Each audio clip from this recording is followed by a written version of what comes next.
Of course you want a lawyer at the banquet.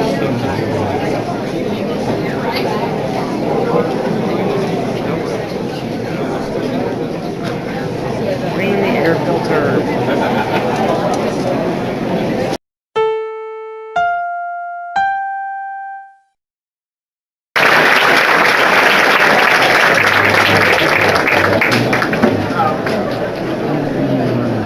I would now like to introduce to you Mr. Alan Brown, the honorary class speaker from 1962.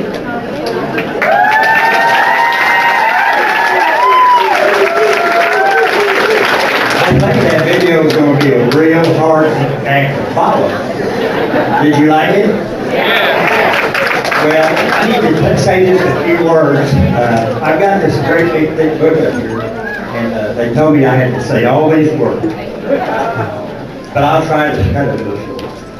For some of you that don't recognize me in the class of 1962, or don't remember me in the class of 1962, or perhaps never knew, I'm Alan.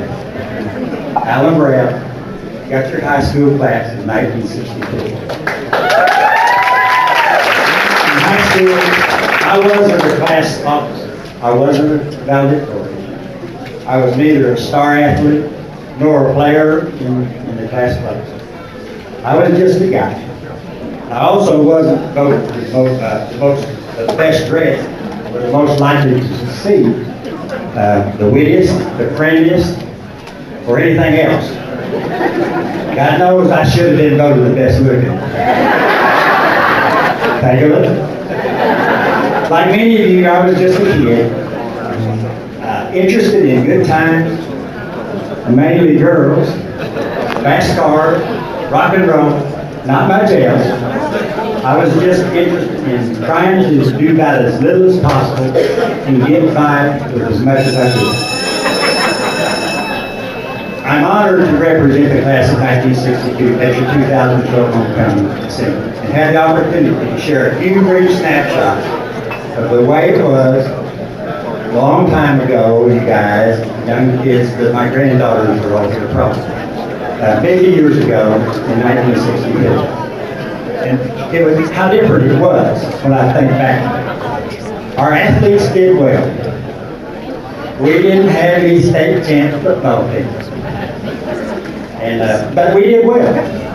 Our ROTC was really well. It did well in all of the things. Our drill team, the rifle team were excellent, as always. And we had an outstanding drum and bugle corps with ROTC. At school, some of us remember a most special teacher. This is a private joke, sort of, between our class and me. We had the class play the night of January the 16th, while some recall our outstanding GHS band. Maybe not as good as that band I heard today, but we had an outstanding band also. The annual snake dance, and we really would like to have had a snake dance this year, but I was told back here that they wouldn't let us set fire to the stadium.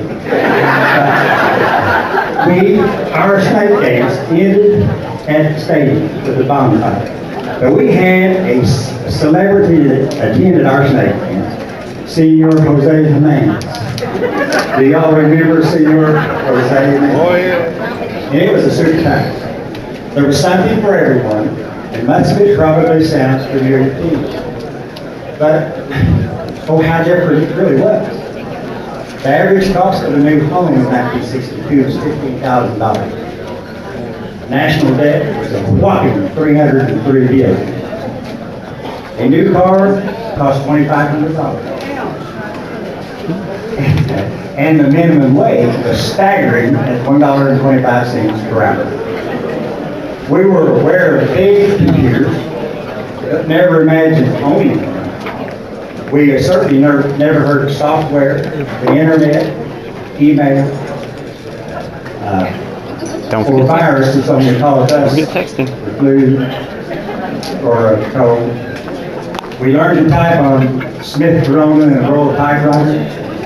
and those special girls that were really fast got to use the fast electric typewriters. We had no CDs, no wireless phone, no faxes, no beepers, answering machines, or voicemail. VCR, not there, or even Japanese cars. We didn't have those either. We had no touch-tone phones, but we did have 8-track tapes. And we also had little 45 RPM record players that you mounted in your car and dragged them. And they only played 45 RPM records. But still, how different it was. There was no Viagra. There was no Prozac, ibuprofen, or Nutri-Street. We didn't even have bottled water. And you know, I was thinking about that. I don't know how I got to be nearly 69 years old without bottled water. We told her it was healthy. We were told it was healthy to eat red meat and to drink farm fresh dairy milk. And they even delivered it to your house. Cancer was relatively rare. We had just conquered polio, and no one had ever heard of AIDS collection. How different it really was. Back then, we understood we were responsible for our own age. We didn't blame them on a dysfunctional family or addiction. We never even heard of those concepts. We never heard of quality of life or family values, but we had them. In those days, TV Cleavers, Elsons, and the Andersons. How different it was. Back then, we got in our cars, mostly on Friday and Saturday night. And we, no matter what they looked like, we started. Some were really, really hot, and some were really, really not. We took Oklahoma Street, dragged things, made some side trips once in a while up to Earl. You remember the Dairy Queen up by Banner School on the west side? Made a turn around that and come back down and head to Larry Flat for a drag. We did all that. I-35 was under construction. And we even used it once in a while for drags too. We don't want to remember any of that, actually. We even made it to the Melba Theater or the Big and Drive-In probably once a week. We had a little fun down at, any of you guys remember the trampoline at Mickey McCord? There you go. We had a lot of fun down there while it lasted, not long. Hattie's Cafe, the Hilltop Cafe, Fred's Cafe, Peter's Dairy Board, the Tasty Fruit, and of course, the 89er Drive-In were some of our favorite places to just meet and eat. Sometimes if you caused a little bit of too much commotion while you're dragging money, there was a police officer that sat on the southwest corner of Oklahoma Division in his patrol car. And he sat there, and he knew every one of us. And if you caused grief, he would stick his arm out and inside. And you went home. Is that not true? He thought we went home. And you did go. Cookie Fred, Hoppy Chandler, Russell Leisure. Nobody knows Russell. Dale Orndorff were policemen that knew us, most of us. But how different it really was. As Jackie Gleason said, how sweet. Back then, we guys sometimes dreamed of wearing a white sport coat and a pink carnation, getting all dressed up to go to the dance. Maybe even take it to the prom. Now I can relate to Sherry Baby, or Diana, or Barbara Ann, Donna, Maybelline, and Peggy Sue. Now to me, and my classmates know me real well, but to me, going to the prom with runaround suit was more my style. But we didn't have a runaround suit, so that wasn't any of us. Back then we had trips for our senior night to celebrate our graduation. We went to OSU. I'm gonna tell this story. Do you want me to? We went to OSU for a banquet at the student union. And it was a very memorable trip. 1962 may have been the end of the student trip. I don't know whether Mr. Bill Wagner is here. We invited him down. If he's here, he knows the answer to that question. Back then, the 1962 Time Magazine Person of the Year was called 23rd. And 4 short years later, we were named the Time Magazine Person of the Year. Now these guys don't remember this. I do. We were the baby boomers. Look at that. Oh, how sweet it really was. Our 3 years together all came to an end. We split up and went our separate 100 different ways. We witnessed the assassinations of John F. Kennedy, Martin Luther King, Robert F. Kennedy, the Vietnam War, the Oklahoma City bombing, and the World Trade Center attack. We were there for the invention of the lasers, Polaroid cameras, and we even were witnessed the opening of the Walmart and the Kmart. We even had to start using the zip code in 1962 and stamp cost 4 cents. And we were given the opportunity to drink soda pop, from an aluminum can for the first time. We had bottles. We didn't have aluminum cans. We also, you saw it on the video, Mr. Whipple. We witnessed him doing that if you have to, every day. Sleep, don't sleep the starlight. Upon reflection, it becomes crystal clear and virtually inexcusable that we were privileged and fortunate to be precisely the right age at precisely the right time, the best time in history to be in high school in America. Keep in touch with your classmates. You guys that are graduating this year, you will be glad you have. Our class had 126 graduates.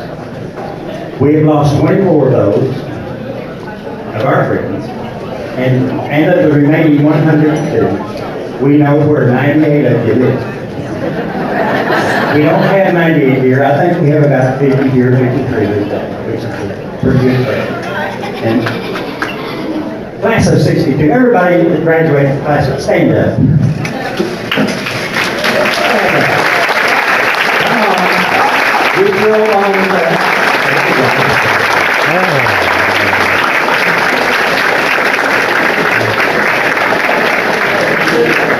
Okay, sit down. When they start yelling at you, you tell them just to sit down. They've done that for 2 years. We met for 2 years planning this, and they still do that same thing. They tell me, sit down. So I'm going to sit down for you in a minute. But I wanted to say a couple more things, and then I'll quit. We have 2 couples in our class that have been married longer than we've graduated. Is that right? Did I say it right? No, not quite. They are celebrating their 50th anniversary. One tomorrow, hey, and then one in November. If you know who you are, I'm going to let a test of your memory. If you know who you are sitting right out here right now, you need to stand there. Okay.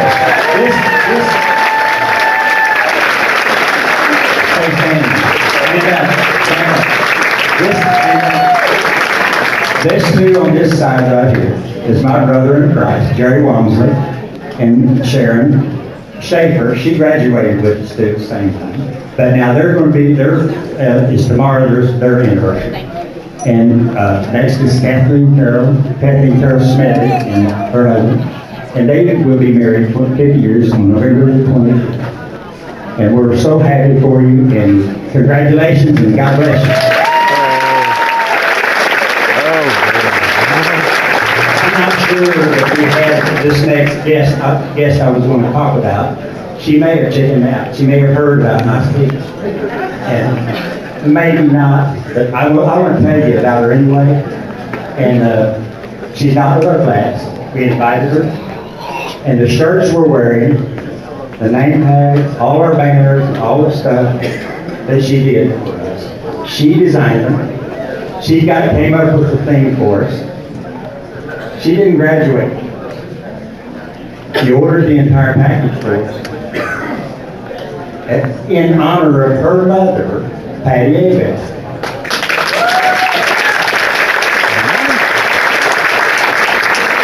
Jenny, are you in here anywhere? She may have snuck in. I don't think she came. She didn't want me to embarrass her. I wasn't intending on it. But we really want to extend that thank you to her. She is very touched by this. And her mother was killed right after our 30th reunion day. And a nice lady, she was our basketball team. So, nice lady. We have a multitude of different professions represented out here in our class. And the important thing I believe we need to remember is that we have come through. And there's a bond between all of us. And what does it matter that we have grown a little bit older, changed, grown bald, Michael, or gray, Jerry, or Alan, added some wrinkles? I'm not going to say it. Put on some extra pounds, and I'm smarter than that too. I may not have been that smart in high school, but I'm smarter now. I've been married a long time too. Made some bad decisions, and somehow we had to work our own way out. Maybe, just maybe, somewhere along the way, we grew a bit kinder, got a little wiser, mellowed, and became a little more tolerant of each other. What a special feeling it is.